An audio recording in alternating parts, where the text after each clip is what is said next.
Hello everyone, मैं विनोद तोमर। स्वागत है आप सबका फिर से जेई प्लस में। आज हम लोग आए हैं एक नए चैप्टर के साथ, है ना। टॉपिक का नाम है इलिप्स और इसमें से थोड़ा बहुत ये मैंने लिख भी रखा है। तो आओ जरा समझते हैं कि इलिप्स होता क्या है, मतलब बनता कैसे है ना। देखिए, तो इलिप्स जानते ही हम लोग कि कोनिक है।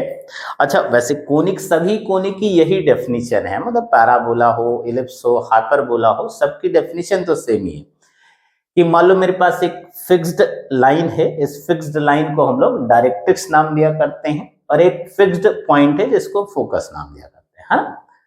अब अगर एक पॉइंट ऐसा मिले, ये फोकस डायरेक्ट्रिक्स पर नहीं है, फोकस डायरेक्ट्रिक्स पर नहीं है, और पी कोई पॉइंट इस तरह से मिला कि पी जो है इसकी फोकस से डिस्टेंस और पी की इस लाइन से परपेंडिकुलर डिस्टेंस का जो रेशियो है ये कांस्टेंट है, और इस कांस्टेंट को हम नाम दिया करते हैं इसेंट्रिसिटी, है ना। ठीक, अब ये अगर इसेंट्रिसिटी 0 से 1 के बीच रहा, 0 से 1 के बीच रहा, तो फिर ये जो पॉइंट P है इसका जो लोकस होगा, है ना, मतलब locus of P, locus of P ये क्या होगा, will be ellipse, will be ellipse. I think समझ रहे इस बात को। एक बार फिर से दोहराते हैं कि जो इलिप्स है वो किसी ऐसे पॉइंट का लोकस है जो इस तरह से मूव करे कि इसके एक फिक्स पॉइंट और एक फिक्स्ड लाइन, है ना, इससे जो डिस्टेंसेस का रेशियो है वो कांस्टेंट रहे और 1 से कम रहे, 1 से कम रहे। इस कांस्टेंट को हम नाम दिया करते हैं इसेंट्रिसिटी। ठीक, जो फिक्स पॉइंट है ये फोकस है और जो फिक्स्ड लाइन है ये क्या है, डायरेक्ट्रिक्स, है ना, फिक्स्ड लाइन है, डायरेक्ट्रिक्स है। तो फिर इस पॉइंट P का जो लोकस होगा वो क्या होगा, इसेंट्रिसिटी, और सॉरी इलिप्स होगा। P का जो लोकस होगा वो इलिप्स होगा, है ना। जैसे मान लो मैं एक छोटा सा क्वेश्चन बहुत आसान सा पूछूं कि क्या लोकस आएगा यहां पर।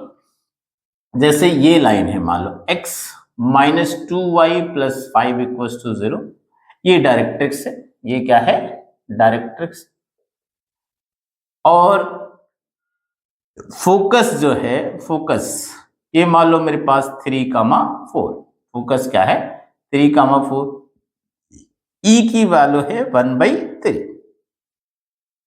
अब मैं पूछूं कि लोकस क्या होगा, तो और जरा चेक करके देखते हैं फोकस डायरेक्ट्रिक्स पे है या नहीं।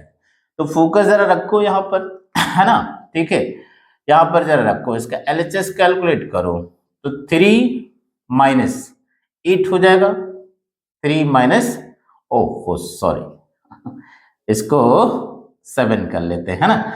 3 माइनस कितना हो जाएगा, ये 14 हो गया और प्लस 5, है ना, तो कितना हो गया, ये -6 और ये 0 तो नहीं है, इसका मतलब फोकस डायरेक्ट्रिक्स पर नहीं है। अच्छा, फोकस डायरेक्ट्रिक्स पर नहीं है और ई की वैल्यू कितनी है, 1, सॉरी 1/3, तो फोकस डायरेक्ट्रिक्स पर नहीं है, इसेंट्रिसिटी 1 से कम है, इसका मतलब लोकस क्या बनेगा, इलिप्स बनेगा। क्या बनेगा, इलिप्स बनेगा। तो अब अगर उस डेफिनेशन को फॉलो कर लेते हैं, कौन सा, पीएस किसके इक्वल था, ई पीएम के, है ना। तो फिर कर्व की इक्वेशन आ जाएगी, कर्व की इक्वेशन आ जाएगी। मतलब कुछ यूं है, अपने पास ये लाइन है x माइनस 2y और प्लस 5 इक्वल टू 0, और फोकस यहां पर है, इसी कितना है 3,7। तो अगर मैंने कहा कि ये पॉइंट P जो है, मान लो ये अल्फा बीटा है, इसका आप लोकस लिख देते हो, तो जो लोकस आएगा वो क्या होगा, एलिप्स होगा, वो क्या होगा, एलिप्स होगा। अच्छा, वो लिखोगे कैसे, इस डेफिनेशन को फॉलो कर लो। तो PS तो आसानी से लिख सकते हो, कैसे, अल्फा -3 का होल स्क्वायर प्लस बीटा -7 का होल स्क्वायर, और ई दिया हुआ 1/3 है। अच्छा, इसे परपेंडिकुलर डिस्टेंस तो कितना हो जाएगा, अल्फा -2 बीटा प्लस 5 अपॉन, है ना, एक्स का कोफिशिएंट 1 का स्क्वायर प्लस -2 का स्क्वायर। इसको सिंप्लीफाई कर देंगे, ठीक है, अल्फा की जगह एक्स, बीटा की जगह वाई, ये तो कर ही लेंगे। हम जो यहां से कन्वे करना चाहते हैं वो ये है कि जब इसको सिंप्लीफाई करोगे और अल्फा को एक्स, बीटा को वाई से रिप्लेस कर दोगे, तो वो जो इक्वेशन है वो कुछ इस तरह से दिखाई देगी, जिसमें एक एक्स स्क्वायर का टर्म आएगा, एक्स वाई का टर्म आएगा, वाई स्क्वायर का टर्म आएगा, एक्स का टर्म आएगा, वाई का टर्म आएगा और एक कांस्टेंट आएगा। तो जो एक्स स्क्वायर का टर्म आया उसके जितने भी कोफिशिएंट है सबको इकट्ठा करके मैंने ए लिख दिया। जितना भी एक्स वाई वाला आया उसका जो कोफिशिएंट था उसको 2h से डिनोट कर दिया। जितना वाई स्क्वायर वाला था उसको b से डिनोट कर दिया। x वाले जितने कोफिशिएंट थे उसको 2g से डिनोट कर दिया। y वाले जितने कोफिशिएंट थे 2f से, और जो कांस्टेंट बचे सारे c से। तो इस तरह की इक्वेशन कुछ दिखाई देगी अपने को जिसमें x square y square x y और कांस्टेंट दिखाई देंगे, है ना।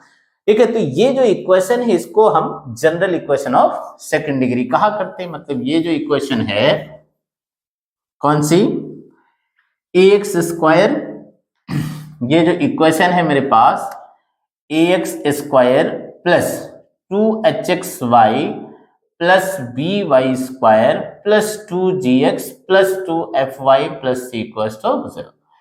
इसको क्या नाम दिया करते हैं हम लोग, general equation of second degree, है ना, सेकेंड डिग्री। अब ये जो इक्वेशन है वैसे तो ये सारे कोनिक्स को रिप्रेजेंट करता है, मतलब पेयर ऑफ लाइन भी रिप्रेजेंट करता है, सर्कल भी रिप्रेजेंट करता है, पैराबोला भी रिप्रेजेंट करता है, इलिप्स भी और हाइपरबोला। अभी तो हम लोग क्या डील कर रहे हैं बेसिकली कि इलिप्स कब रिप्रेजेंट करेगा, है ना, इलिप्स कब रिप्रेजेंट करेगा। तो इलिप्स के लिए कंडीशन क्या होगा कि पहले तो इसका डिस्क्रिमिनेंट लिखो डेल्टा, और डेल्टा कुछ इस तरह से डिफाइन करते हैं हम लोग, a b c plus 2fgh minus a f square minus b g square और माइनस सी एच स्क्वायर, है ना। अच्छा, इसी को डिटर्मिनेंट के फॉर्म में लिख सकते हो, ठीक है, a h g h b f g f और सी। अच्छा, इसको याद ऐसे रख सकते हो कि ये जो डायगोनल है यहाँ पर ए बी सी है और फिर ये सिमेट्रिक है इसके अबाउट, है ना, एच जी एफ इधर भी एच जी एफ इधर भी, इसको एक्सपेंड करेंगे यही आ जाएगा, एक्सपेंड करेंगे यही आ जाएगा। अब अगर ये जीरो नहीं है, ये जीरो नहीं है और दूसरा कंडीशन क्या है कि h square minus a b negative है, h square minus a b negative है, तो ये जो इक्वेशन लिखी हुई है ये क्या रिप्रेजेंट करेगा, ठीक है, एलिप्स। ये क्या रिप्रेजेंट करेगा, एलिप्स को रिप्रेजेंट करेगा। एक बार फिर से समझ लेते हैं कि ये जनरल इक्वेशन ऑफ 2 डिग्री, इसका डिस्क्रिमिनेंट ये हो गया। अगर ये जीरो नहीं है और h square minus a b negative है तो फिर ये क्या रिप्रेजेंट करेगा, एलिप्स को रिप्रेजेंट करेगा, है ना। ठीक है, मतलब अगर कोई कहे कि अपने से 2 डिग्री कर्व दे और कहे चेक करो कि ये इलिप्स हो सकता है या नहीं, तो क्या चेक करेंगे हम लोग, सबसे पहले तो उसका डेल्टा चेक कर लिया। अच्छा, डेल्टा निकल आया तो फिर h square minus a b लिख लिया। अगर वो नेगेटिव आया तो मतलब वो इलिप्स है, अदरवाइज इलिप्स नहीं। ठीक, तो ये तो हो गई बात एलिप्स की। एक और बहुत ही इंपॉर्टेंट बात, ठीक है। अच्छा, इस तो सबसे पहले तो हम स्टैंडर्ड इक्वेशन लिखते हैं, हाँ, स्टैंडर्ड इक्वेशन ऑफ एलिप्स कैसे लिखा जाए, स्टैंडर्ड इक्वेशन ऑफ एलिप्स, है ना। सबसे पहले इसकी बात करी जाए फिर बाकी की बातें समझेंगे, है ना, कि स्टैंडर्ड इक्वेशन ऑफ एलिप्स होगा क्या और कैसे ये लिखा जाए। तो इसको ऐसे समझो कि मान लो ये डायरेक्ट्रिक्स था अपने पास, डायरेक्ट्रिक्स था और यहां पर कहीं फोकस है मेरे पास, मान लो ये फोकस है, ये क्या हो गया, फोकस। ठीक, अच्छा, किसी भी कोनिक की इक्वेशन लिखने के लिए देखो क्या था डेफिनेशन, पी एस बराबर ई पी एम। इसका मतलब किसी भी कोनिक की इक्वेशन लिखने के लिए क्या क्या रिक्वायरमेंट होगा, एक तो फोकस, दूसरा डायरेक्ट्रिक्स, तीसरा इसेंट्रिसिटी। अगर ये 3 बातें कोई बता दे, है ना, तो मैं इस डेफिनेशन को यूज करूंगा और कोनिक की इक्वेशन लिख लूंगा। मतलब अगर इलिप्स की इक्वेशन चाहिए अपने को, है ना, तो क्या क्या रिक्वायरमेंट होगा, एक तो फोकस, डायरेक्ट्रिक्स और इसेंट्रिसिटी। ठीक है, तो इसेंट्रिसिटी तो मान लो ई है वो दिया हुआ है, ई 1 से कम होगा 100%। फोकस नहीं पता है, डायरेक्ट्रिक्स नहीं पता, मतलब अगर ये दो बातें हम लोग है ना, ठीक है, पता कर ले तो इक्वेशन ऑफ एलिप्स लिख सकते हैं। अच्छा, डेफिनेशन फिर से एक बार रिवाइज करते हैं। डेफिनेशन क्या था कि इलिप्स पर कोई पॉइंट होगा तो फोकस से उसकी डिस्टेंस और डायरेक्ट्रिक्स से जो डिस्टेंस है उसका रेशियो हमेशा क्या होगा, ई होगा। क्या होगा, ई होगा। मतलब इलिप्स पर डेफिनेशन यही है कि इलिप्स पर कोई पॉइंट है तो उसकी फोकस से डिस्टेंस और डायरेक्ट्रिक्स से डिस्टेंस का रेशियो क्या होगा, ई होगा। तो मान लो ये डायरेक्ट्रिक्स है, मान लिया ये पॉइंट Z है, और अब हमें ये दो पॉइंट मान लो मैंने लिया, एक A है और एक A डैश, और S से A और A से Z अगर ये पॉइंट दोनों इलिप्स पे हो जाए A और A डैश, तो S से A और A से Z तक का रेशियो E होना चाहिए। इसका मतलब SA जो है वो E टाइम्स ऑफ AZ होना चाहिए। ऐसे ही अगर ये A डैश इलिप्स पे हो गया तो SA डैश और A डैश Z इसका रेशियो भी 1 E होना चाहिए। इसका मतलब SA dash E times of A dash Z हो जाए। अच्छा, जो A डैश है, ठीक है, इसका मान लो मिड पॉइंट मैंने डिफाइन किया, ठीक है, ये सॉरी, इसका मिड पॉइंट क्या है, C। इसका मिड पॉइंट क्या है, C है। और A डैश जो है ये डिस्टेंस मान लिया कितना है, 2A है, और C जो है वो C is mid point of A dash. इसका मतलब क्या होगा, C से A और C से S तक की जो डिस्टेंस होगी वो बराबर, C और CS बराबर हो जाएंगे। तो अगर हमें फोकस चाहिए और डायरेक्ट्रिक्स चाहिए तो एक तो रिलेशन ये है मेरे पास और एक रिलेशन, इन दोनों की मदद से हम फोकस और डायरेक्ट्रिक्स को लिख सकते हैं। आओ जरा कोशिश करते हैं। तो अगर मैंने 1+2 किया, 1+2 किया तो SA प्लस SA डैश आ जाएगा, और E times AZ plus A dash Z आ जाएगा। अब अगर नोटिस करो तो SA ये है और SA डैश ये है, और ये हो गया AA डैश, और EAZ इतना है तो मैंने इसको ऐसे लिख दिया, है ना, C से Z ये वाली डिस्टेंस, और उसमें ये CA माइनस कर दिया, तो C से Z माइनस CA कर दिया, ठीक है, C से Z माइनस CA कर दिया तो AZ आ गया। अच्छा, A dash CA dash plus CZ होगा, CA डैश प्लस CZ हो जाएगा। तो क्या ये वाला कैंसिल हो रहा, यस। अच्छा, ये 2A हो गया तो इसका मतलब 2A इक्वल्स टू आ गया अपने पास कितना, E इंटू 2CZ। तो यहां से CZ की वैल्यू आ गई मेरे पास, CZ आ गया है A अपॉन E। तो C से Z तक की डिस्टेंस डिफाइन हो गई E अपॉन E। थोड़ा सा और, अब अगर मैंने माइनस कर दिया वालों, है ना, SA डैश 2-1 कर दिया, 2-1 मतलब SA डैश माइनस SA कर दिया, तो जरा देखो कितना आ जाएगा, A dash Z minus AZ, ये हो जाएगा। अब जरा देखो A डैश Z यहां से यहां तक और AZ, इसका मतलब ये तो कितना आ गया, A डैश आ गया, ठीक, मतलब ये 2A आ गया कुल मिला के। अच्छा, SA डैश ये वाला है SA डैश, तो SA डैश को मैंने ऐसे लिखा CS प्लस CA डैश, इसको लिख सकता हूं मैं CS प्लस CA डैश और माइनस, है ना, ठीक है, माइनस SA जरा देखते हैं, SA ये हो गया तो इसको ऐसे लिखा SA CA minus CS, CA minus CS, तो मेरे हिसाब से CA डैश CA तो बराबर ही है, तो 2CS आ गया बराबर 2AE आ गया, तो यहां से CS बराबर AE आ गया है। आई थिंक इसमें कोई प्रॉब्लम नहीं। तो दो चीजें अपने को पता चली, क्या क्या, एक तो ये जो पॉइंट C था यहां से डायरेक्ट्रिक्स की डिस्टेंस A/A, और C से S मतलब जो फोकस था उसकी डिस्टेंस A, ये दो बातें पता कर लिया हमने, है ना। तो आओ जरा थोड़ा सा अब और कर समझते हैं।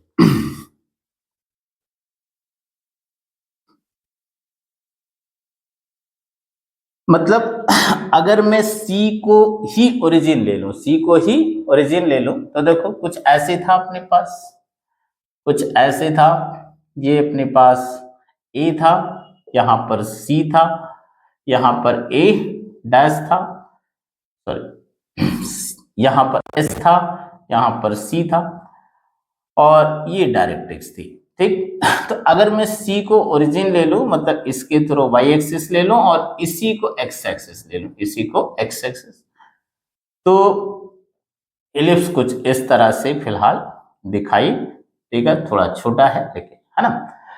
अच्छा, तो अगर इसको ओरिजिन ले लेते हैं हम लोग, तो सी एस, इतनी डिस्टेंस ए ही निकाला था हम लोगों ने, तो इसके कोऑर्डिनेट क्या हो जाएंगे, -a, 0। अच्छा, ये डिस्टेंस निकाला था हम लोगों ने सी जेड ए बाई ई, तो इसका इक्वेशन क्या हो जाएगा, -a/e, है ना। ठीक, अब फोकस आ गया, डायरेक्ट्रिक्स आ गया, एसेंट्रिसिटी आ गया, तो अब तो कुछ बचा नहीं, तो अब तो बाय डेफिनेशन लिख सकते हैं, by definition, by definition P कोई पॉइंट ले लेते हैं, पी कोई पॉइंट ले लेते हैं, पी से, है ना, एस, ये मान लो एक्स वाई ही लिख देते हैं, बाद में तो एक्स वाई लिखना है, तो पी एस बराबर क्या होगा, ई टाइम्स ऑफ पी एम। अब पी एस कैसे लिखोगे, √x माइनस ए का होल स्क्वायर प्लस वाई -0 का होल स्क्वायर, और ई टाइम्स पी एम मतलब x plus A by E perpendicular distance upon √, है ना। इसको स्क्वायर कर दिया जाए तो एक्स स्क्वायर प्लस ए स्क्वायर ई स्क्वायर -2aex, और ये प्लस वाई स्क्वायर आ गया। अच्छा, ये यहां पर मल्टीप्लाई कर देते, स्क्वायर कर देते, तो ई स्क्वायर एक्स स्क्वायर और प्लस ए स्क्वायर आ जाता, और ठीक है, और सॉरी ये माइनस नहीं प्लस होगा, ओहो सॉरी, ठीक है, +2aex आ जाता, तो ये वाला इससे कैंसिल हो जाता। तो मैंने इसको ऐसे लिखा, x square plus y square, ठीक है, और एक्स, ये एक्स स्क्वायर वाला इधर ले आए, तो एक्स स्क्वायर कॉमन आ जाएगा, तो 1 - e square plus y square, और इसको उधर ले आए तो ए स्क्वायर कॉमन आ जाएगा, 1 - e स्क्वायर, और इस पूरे को डिवाइड कर दिया, dividing by a square into 1 - e square, क्या मिलेगा देखो, x square upon a square plus y square upon a square into 1 - e square equals to y. I think यहां तक कोई प्रॉब्लम नहीं है। अच्छा, ऐसे लिखना थोड़ा अच्छा नहीं लग रहा, तो इक्वेशन आ गई, x square upon a square into, sorry, a square plus y square upon a square into 1 - e square equals to 1। अब e जो था वो तो 1 से कम था, तो e का स्क्वायर भी 1 से कम होगा, तो 1 - e स्क्वायर पॉजिटिव, ए स्क्वायर पॉजिटिव ही है, तो ये जो क्वांटिटी है इसको मान लिया हमने कि let a square into 1 - e square, this is b square, so what we have, x square by a square plus y square by b square equals to 1। This is standard equation of ellipse, है ना। तो rest हम लोग next class में सीखेंगे। Thank you.